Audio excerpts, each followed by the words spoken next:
force d'isoler, de protéger les plus fragiles, on les éloigne des jeunes générations. Les rencontres entre enfants et personnes âgées sont pourtant vivifiantes, rassurantes pour les uns et les autres, source d'apaisement. À Rennes, des résidents d'un EHPAD partagent les lieux et leur temps libre avec les enfants d'une crèche voisine. Reportage de Thomas Paga et Guy Sabin. C'est une rencontre étonnante entre deux générations qu'un siècle sépare. C'est deux garçons. Alors là, c'est une fille. C'est une fille. Une fille, oui. Et là, c'est Oani. Mais entre enfants et anciens, l'alchimie prend rapidement. Tu as de belles sandales, tu sais.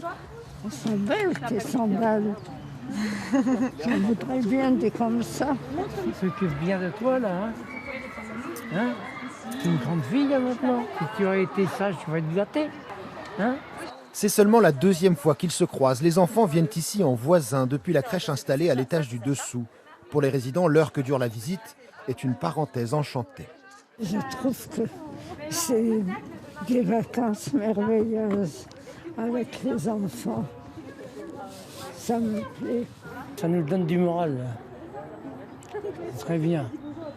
Ben, ça nous réjouit parce qu'on s'imagine qu'on est beaucoup plus jeunes comme ça.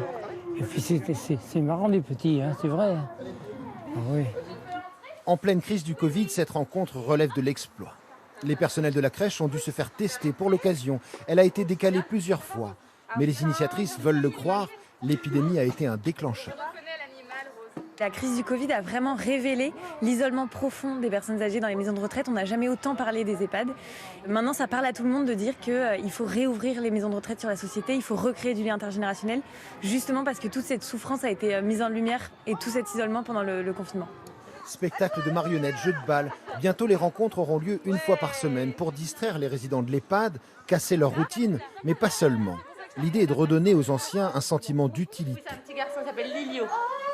L'EHPAD, c'est un lieu qui est au cœur de la ville, où il y a du passage, où il y a de la vie, et on donne un rôle aux personnes âgées. Et c'est possible de faire de ces lieux des lieux de vie. Et du coup, les personnes âgées sortent de ce rôle de passivité et de dépendance.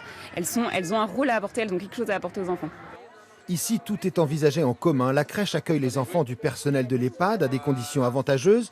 Les repas sont préparés ensemble pour les deux structures. Et les jeunes parents en sont convaincus. Leurs enfants pourront aussi profiter de cette proximité. Ça va pas? Ça va pas?